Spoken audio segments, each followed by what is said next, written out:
Okay, so today I'm going to talk about learning. How do we learn most efficiently? How can we learn most effectively? And essentially, the main question that we hope to answer is how do we practice and learn skills, allowing us to perform activities with ease, speed, and confidence? So, the brain is composed of two major neural tissue components: gray matter and white matter. Gray matter processes information, directing information and sensory stimuli to nerve cells, while white matter is made of nerve fibers or axons. In order for our bodies to move, we must transfer information from our brain's gray matter through axons in our spinal cord and then to our muscles. When it comes to physical learning, anything requiring muscle movement or the contraction and relaxation of our muscle fibers, learning is done through repetition. Covering each of our fatty tissues are something called myelin sheaths. These myelin sheaths are what change with practice or as you learn a certain skill. As electronic signals are sent through your body through axons, minuscule amounts of energy are lost, and myelin sheaths act as insulation to mitigate the amount of energy lost with any given action. As you perform a task with more and more frequency, the number of layers to the myelin sheath on the neural pathways needed to perform the task are increased over time. This leads to less energy being wasted and a better understanding and control of said physical action.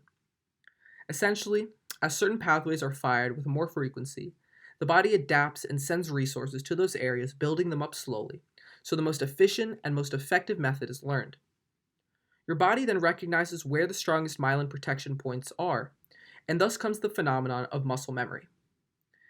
If you're an experienced guitar player and you want to play a progression of G to C to A to D, this would be easily done even with your eyes closed, because your brain automatically sends electronic signals to the axons with the strongest myelin sheaths. Thus, your fingers are always in the right position, and your fingers move with enough speed to play the chords. If you haven't played guitar before, even if you know where to put your fingers, your brain won't know the most effective axons to send the energy to because all of your myelin sheaths pertaining to that relative skill are weak, meaning more energy will be lost traveling from your brain to your fingers, and the speed and efficiency of your movements will be far below the experienced player. The myelination of musicians and experienced athletes is what allows them to perform with much more efficiency and effectiveness compared to the normal person, and that is because of repetition and your brain learning where to send energy for the most productive results. So when it comes to educational learning, or more intellectual learning, it's not the axons of the spinal cord or any specific muscle that needs to be heightened, but it is the effectiveness of penetrating your long-term memory. There are many studies that show it takes 10,000 hours to learn a new skill, but this figure pertains to mastery, being an expert at that skill. A TED Talk by Josh Kaufman states that to learn a new skill, not to master it but to learn it, takes 20 hours. You can go from entirely incompetent to above average and proficient in whatever skill you hope to learn, a language, juggling a soccer ball, or understanding stock market patterns, in 20 hours of focused and dedicated time. Now, the question is, how does one do this? How do you get your brain to be in the state of absolute focus where penetrating the long-term memory is most effective? I can talk about behaviorism and social psychology to answer this question, but I won't because it seems dated and not really relatable, and I also don't know anything about it. But we do need some background information first. So all learning begins with sensory information. Our brains are introduced with information every second from the body's sensory receptors.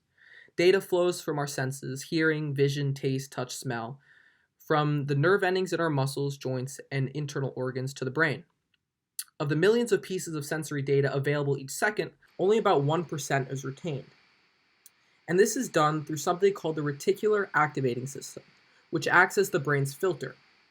So the RAS determines what information gets in, and since it's a subconscious function of the brain, it gives the priority to sensory information that is most pertinent for humans to survive.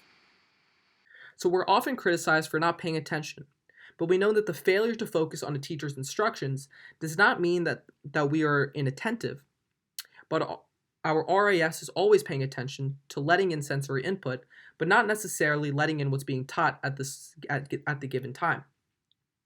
Anxiety, stress, hunger, or sleep deprivation can cause this because the brain focuses on what is most pertinent to human survival. And so if you're anxious, if you're stressed, if you're hungry, if you're sleep deprived, if you're thirsty, that is what your brain is going to focus on at any given moment. The next thing that we have to understand is that the brain doesn't have a reserve of energy, so it uses 20% of all oxygen and all calories we intake. Because the brain seeks to preserve its limited energy resources, it directs its behaviors based on the probability that the effort expended will result in success. So the brain's expenditure of voluntary effort is linked to the expectation of positive outcomes. If someone fails after repeated efforts to achieve a certain goal, their willingness to put forth the same amount of effort will decline. These negative self-expectations can grow progressively, time after time, further compromising the likelihood of academic success.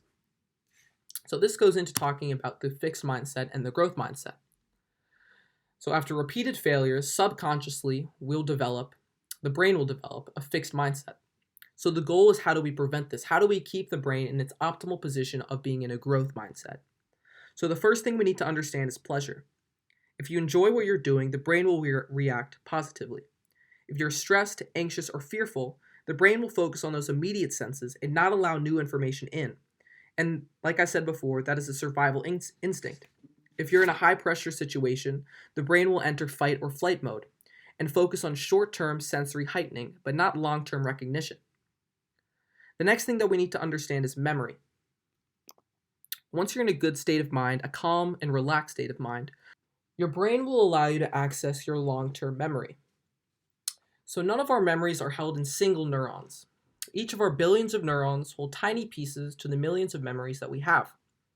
So to recall even the simplest concept or perform the most simple tasks, such as walking, running, or jumping, we have to use a series of millions of neurons to do so.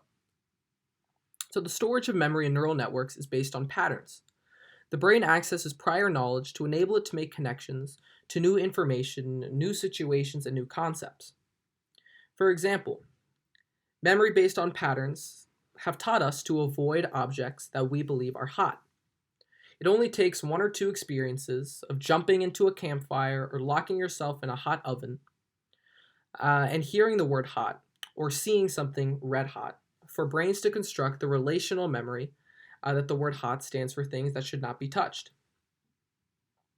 So it is essential that when we're learning new information, we become aware or review our foundational knowledge before we learn new information. So those new relationships are easily formed and the information coming in can be connected to prior knowledge. So when presented with a task you want to learn, how can you apply this information most effectively? And there are 4 ways that one can do this. The first is task deconstruction. Break the task up into as many pieces as possible.